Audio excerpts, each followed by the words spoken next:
And one other man came in and just stood behind him, and he was like, when will this man stop crying? He was just like really bawling and just saying something to Allah. So this other man that was praying next to him went to meet him and he said, please, what is the problem? He said, right now, I am owing people, and if I step out of this mosque, it's like they can just kill me if I don't pay their money. So the other man asked him, said, how much do you owe? This is a true story. He said, maybe he said something like, maybe, let's say somebody comes to you and says, I owe the whole world $50. Inshallah, $50 is not going to kill me. I'm just going to like hiss and say, seriously? That's why you are stopping this whole place. Oh yeah, you can go. So that other one, the other man gave him the money and said, please, it's because of this money that you want to die here.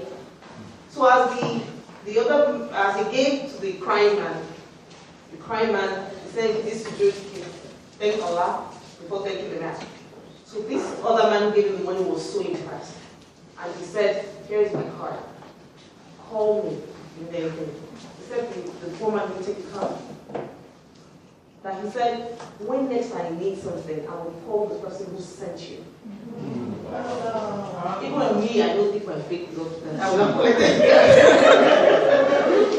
I will not put it kind of my pocket. But we have to understand that all provisions are from Allah. And when Allah has said that there's no barakah in something, there's no barakah in it. And we need to leave it alone. Sometimes it's hard, you know, you want to buy something. I mean, if we went to Black Friday yesterday, don't be ashamed. I know you are more than that. You mess up your hands. None of the you guys didn't Best Buy? No. You were on BestBuy.com? It's not true. The site of Best Buy was down yesterday, and all of you were here. Yes, it was down, I know. Yeah, but seriously, you go somewhere like no interest for 18 months. Do this, do that. This thing is in your face. It's like in America, it's almost impossible to go away from riba, to go away from debt, to go away from anything. Like everybody is just pushing it in front of you. But as a Muslim, you have to understand one thing.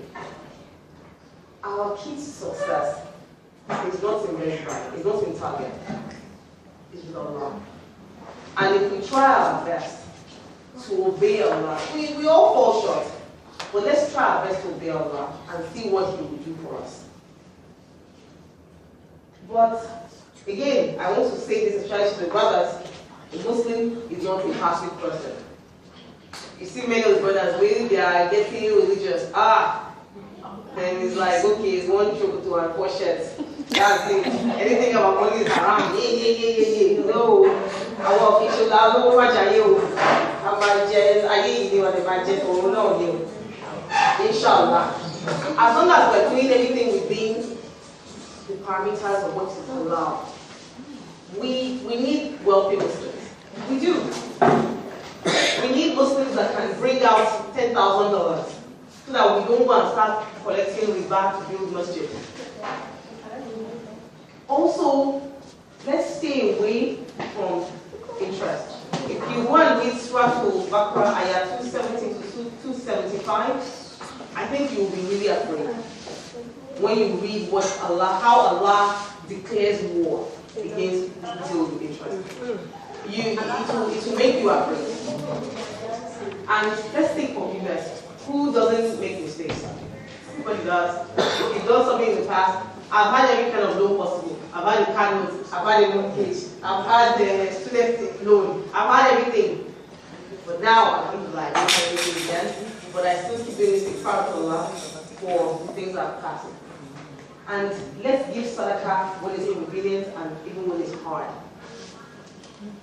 Sadaqah is the best investment that you can make. Something always happens to me. Every time I'm planning for something, somebody will shout right to me and ask me for money. I'm trying to save for something. That's when somebody will ask me for money for school fees. Now I know it's a test from Allah. Will I say, if I remove this money and give this person, my money will not be complete? It happens all the time. This year, as an August, I went to Oxford University in the UK.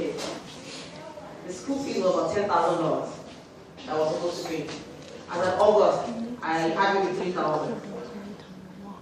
Somebody that I've never met, she's my extended cousin, she wrote me, oh, please, I'm trying to pay my school fees. I was like, oh, God. I'm trying to pay the school fees. I'm also trying to pay my school fees. Okay? From Nigeria, right? From Nigeria. Like, we said, I'm trying to put money down for Oxford. But I said, this is the test from Allah. If you remove from that Oxford money and give her, you will go to Oxford. But like, I gave her some of the money and I went to Oxford. $10,000 has happened. We have to trust Allah. We have to trust Him. He knows.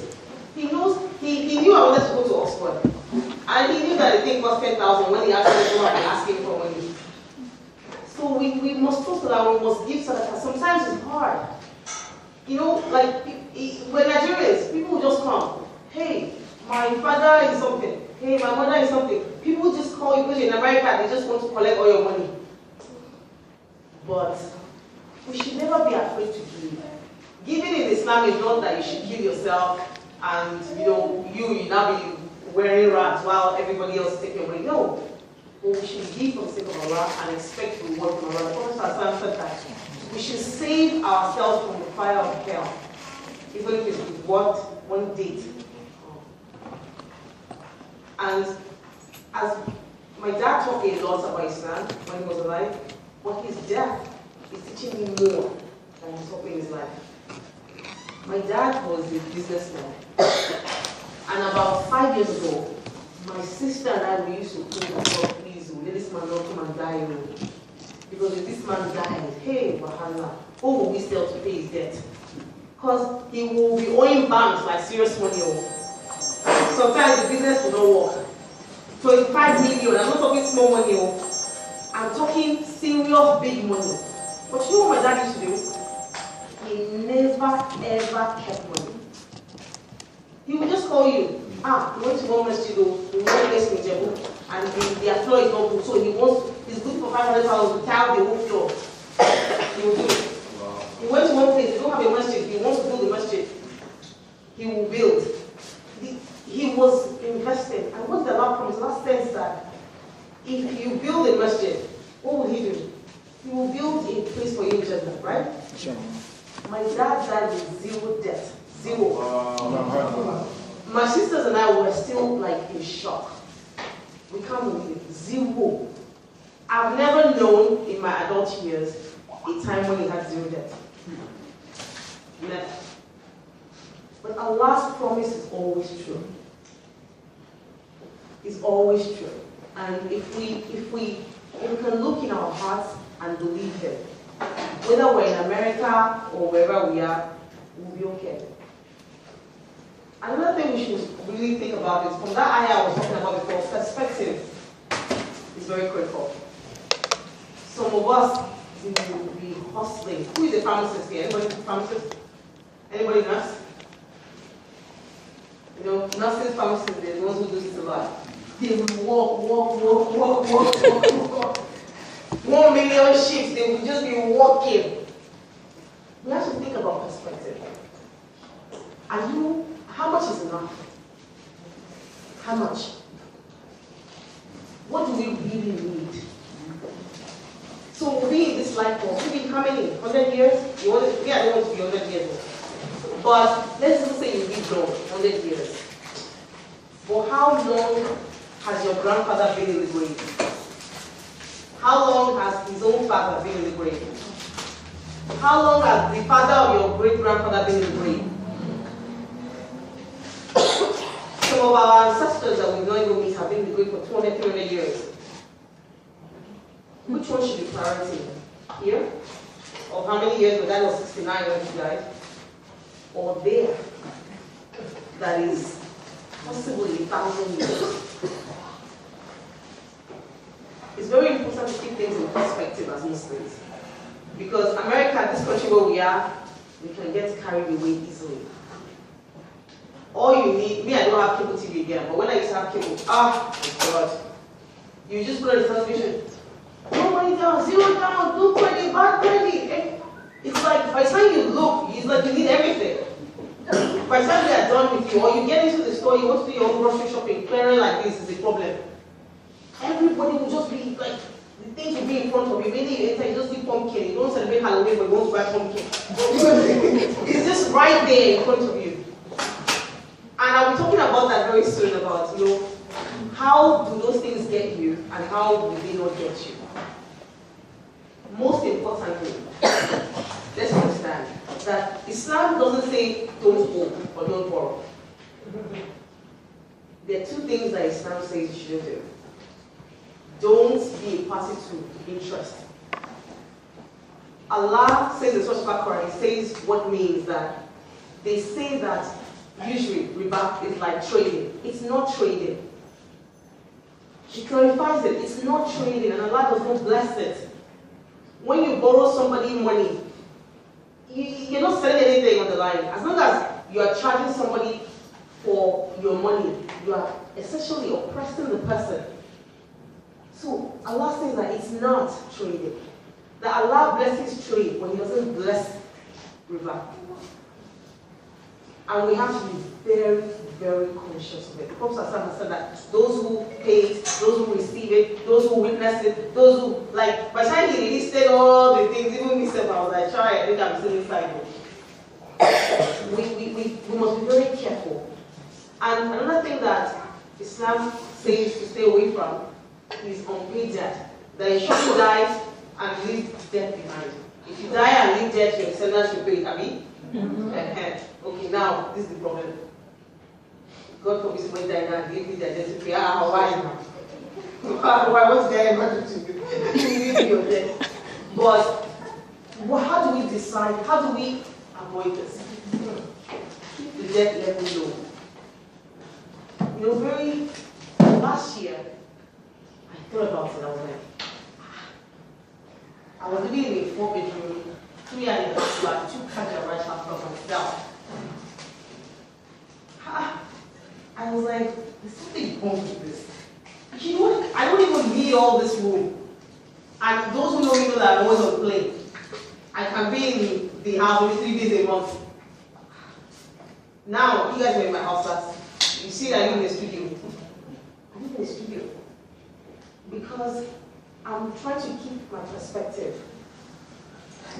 How much do I need? What is the goal? For a Muslim, the goal of a Muslim is not the size of your bank account. The goal is to be satisfied. To have a heart that is content. That's the struggle that we face every day. Even me, including how lean I am. We have to think, do I have a heart that is satisfied? Because there's some people, it doesn't matter how much they have, you will still be wanting more. How much is enough? And that's a question that you and your spouse, you and your mother, you and the people that you mix money together, you need to have a conversation about that. What is enough for us? And for a Muslim, we must think about, Allah says in Surah Al-Salat, what means that when we put our trust in Allah, that He will provide a way from places that we never even thought existed. He will provide a way. Again, I'm learning so much from my dad's pastor. My sister's mother-in-law called me today. She said, when they went to bury her own husband a couple years ago, they buried him in Lagos. They now went for the 8th-day prayers in Osho State. That she and my dad were talking about that. I said, One since that my dad took it so personal. He was just going on and on. So my sister's mother was just asking, you because he already told them what to bury him in Jebu. Yes, and that they should bury his mother next to him. So my sister's mother said, she asked him that, have you told them? She said, they all know. They all know that it was in this particular planning. He's planning. But on each day, what happened? He got a stroke. On each day. They brought him to Lagos. He got okay in Lagos. In fact, we had to lock him up in a room, my siblings and I, and forced him. He said he wanted to go back to jail. He said, to which hospital? No, you're going to be here. We had a debate. They discharged him. In fact, the Friday before he died, I called him and I'm the one who told him that we were going to discharge him. So I said, but you know they're discharging him to Lagos. He was well. He was speaking clearly. In fact, I was teasing him that I just calculated that he was 16 in GS1. So we had a good laugh, and he said, oh, that have we arranged for a TV in his room in Lagos? Because there's nothing there. He doesn't live there. I can't remember if he ever slept there in the last 4 years. He will come and will go. So we said, there's no TV. He said, there has to be a TV. My sister went to the LG store, went to get a TV, they put it there. And what? He died there. This Ijebu that he's been making so much noise about, couldn't even get there. But Allah, He gives us signs. He gives us signs in our lifetime. My dad, he had a huge house in Ijebu. Big. You know what he said? He said, we should give the house to Saudi to use for a hospital. Somehow, even though he used to fight us in his life that we should come to Jebu, we must come to Jebu, in his mind he knew we would never come. And he said it explicitly. People came to us that your dad said this house should be used for Saudi for a hospital. For us, Nigerians in America, I say this because my dad's relationship with Ijebu is like our relationship with Nigeria. I'm going to Nigeria for the 5th time this year, Tuesday, inshallah. I'm always there. This is, people think I live there. But no soul knows where's my dad. Nobody knows. And we need to realize that this whole world, whether it's Nigeria, whether it's here, is part of our journey. For us, Nigerians, we're up and down the whole place. Yeah, one man said he had cancer, he was about to die in Chicago, around that Yasir time. When they told him that he had a couple weeks left, you know what he did? He bought a ticket and he said, I'm going to die in Nigeria. Fair enough, right? He died a week before his trip in Chicago. So Allah, we have to understand that we are first and foremost Muslims. So all the things I've said is good, Abi. This is America. And this is 2014. And even if you wanted, there is no this, there's no that, everybody, the reality of America is just different.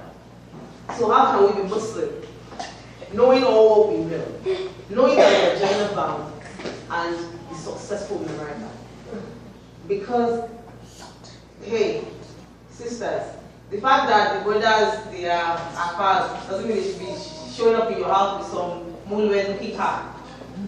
No.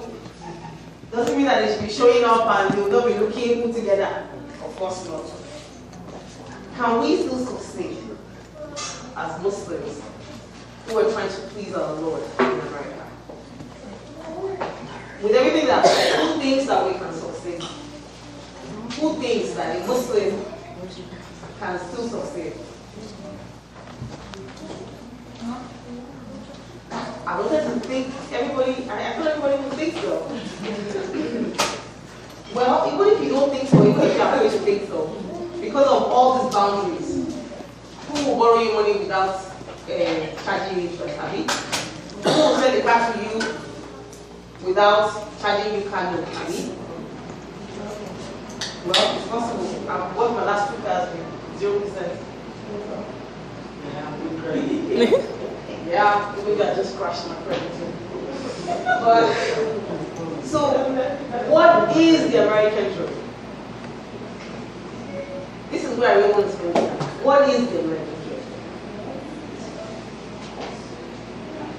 Every one of us should have their own version of the American dream.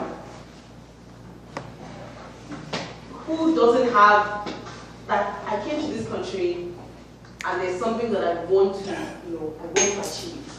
There's a vision that I have for my family.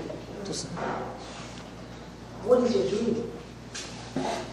Because if you don't have it, we always say that in business world that if you're not at the table, you're on the menu. You are. So if you don't have your dream, somebody is dreaming for you, and we'll see in the next slide who those people are.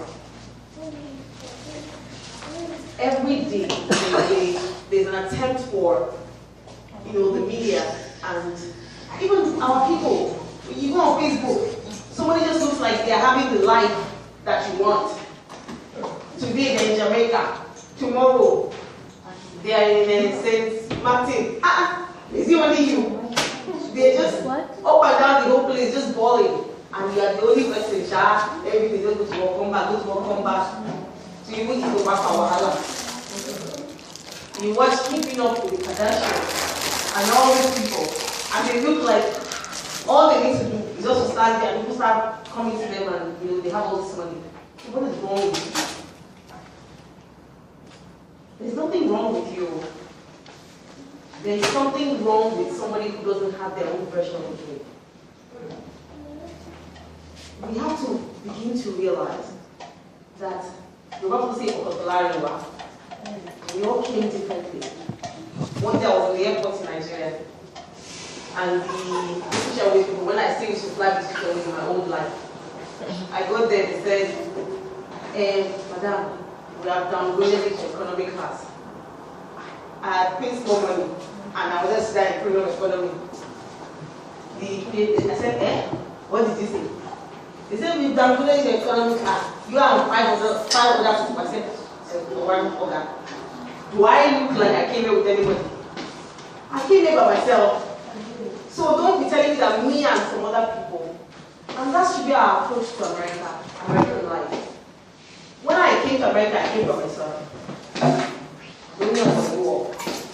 And when it comes to finance, and also in your judgment, I will be raised up and asked for my own needs and loan. So even when you're in a relationship with somebody that you're married to the person, don't forget that your finance is first and foremost your own responsibility. We have people, there was a sister who called me, she wanted to file bankruptcy. Her husband had got all these credit cards in both their names. The marriage didn't work, and now she's left with the debt. And I said, that's a bit irresponsible. Because when it's all said and done, it is your own responsibility alone, first of all, first and foremost. And we'll get to the point where we'll talk about money in relationship. But so, I want you guys to think about this question. What is holding you back from achieving your American dream? Do you want to go to grad school? Do you want to send your kids to private school? Do you want to buy a house? Is that part of your American dream? You need to understand what is inspiring that dream and what fuels it. Is it that when you watch television, then you decide that the Mercedes-Benz S-Class is in your dream? You better stop watching TV. And what is it that is holding you back? Think about it. I want us to think about these questions when we get home today. Now, if you don't have your own dream figured out, somebody has helped you. This was a July of USA Today. They said, for a daddy, mommy, and 2 kids, you need more than 30,000 to live the American dream. Per year. That's the price tag. Now, look at this question, this slide. And everybody must vote. Is there anybody here who feels that this is just about right? You must vote. Anybody who thinks this is about right? Nobody. Who thinks it's low? It's low. Low. Who thinks it's too high? Everybody must vote. Mommy, if you don't vote now. Okay, excellent. So now this is the thing. If you look at this as an accountant, I have to break it down. That what is in this American dream? Because I have to confess, I make money and I don't think I'm living the dream yet. I'm still always broke. don't have any child, I don't have any husband, only me, and I still can't find money in my account. So what am I doing wrong? I wanted to say that. Okay. By US's wage standards, only 1 in 8 Americans can afford to live the American dream. Only 1 in 8. That means the rest of the 7 of us were entered one chance. We can't live the dream. But if you look at these numbers, I started to think about it. This mortgage amount is based on a $225,000 home. Why? Who said my house has to cost $275,000? If you look at this, the annual vacation cost the family about $5,000 for the summer. You know, thank God you could live in this area. Still actually there. During the summer, if you come here and play every day, I think we'll all be happy. I don't think they will charge us $5,000. But this is, and by this, you must drive an SUV. By this, you spend $315 on groceries per week. Please, if you spend $315 on groceries per week, let me see your hands up, please. Kile Jen. $315. So if you go to South Korea, but that is not for you you. break it up. No, Per week. no, but it wasn't week. Per week. No, but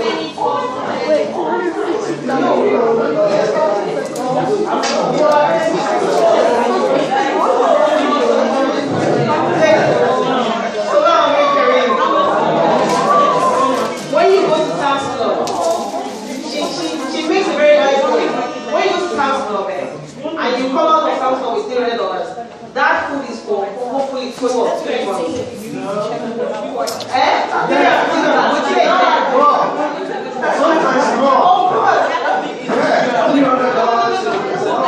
$300 from Sam's Club. It better be for 2 months. I have a question. You better believe it. No, you know it's lying.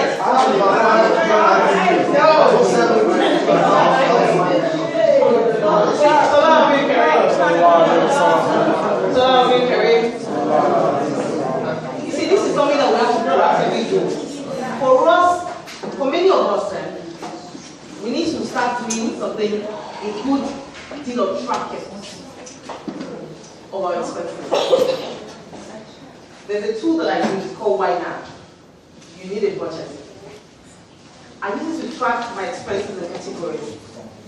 And at the end of the year, I look at where my money is going. Where is it that my money is going? Was that my intention? Because the problem with many of us is that we don't live intentionally. And it's at the end of the year that we will then that we spend, like this family, $12,000 on groceries. So that's a lot. I wasn't put here to be eating them. I don't care if we are 20 in our family, 13,000 on food, still and it's too much. But you won't know this thing because it just happened. You just pay, you just swipe it and you just keep going. The day I've not had cable TV for about 4 years. And the reason is, I looked at my expenses every year and I said I paid $2,400. I said, for what? I don't even watch TV. I just canceled it. At the end of the year, I want to see how much did I spend. I have a category called Dean. How much did I spend on my Dean? And I challenge you all to do the same thing. When you went to platform, when you went to Yasser, when you went to that lecture at Madrid, put it there. When you bought the Quran, how much did you spend on the after? And how much are you spending on this life? You will see that, tracking your expenses is like, tracking your expenses is like keeping a food diary. It's like keeping a food diary. If you want to lose weight, what do you do? You keep a food diary. I lost about 50 pounds 2 years ago. And this is how I did it, yeah? This is how I did it. I have an app called My Fitness Pal. So in the morning, I'll cook the food. I'll cook the workout. By the time it's night time, and I see that it's only 100 calories left. I'll just eat an apple and sleep. Because once you write something down, it becomes real. And this is what I want to challenge everybody to do. Start writing down your family expenses. Start writing it down. I promise you, if you write it down, you will reduce your spending. So again, I want to ask you, do you have your American dream? And what inspires that dream? Because this dream here, this one that they have here, that they are spending $300 on restaurants a month, is not my American dream. It's not. I don't know, they said it's survey for people, USA Today. You know, you think it's credible, USA Today, hey, it's good, right? They surveyed some people, they didn't survey me because this is not reflecting on me. But this article became very popular. Very, very popular. It was reprinted in so many newspapers. And people were beginning to feel angry that if them and their spouses were not making this, they were not in the circle of the people living the American dream. But again, you have to define your own. So let's talk about, if that was our dream, and we feel like we need 450,000 or 130,000 to live the American dream. If you don't make up to that, you and your spouse, how will you manage the shortfall? Basic debt, right? Credit cards, car loans, mortgage, and we talked about how Islam feels about debt. We talked about how Islam feels about interest. Now let's look at what the people,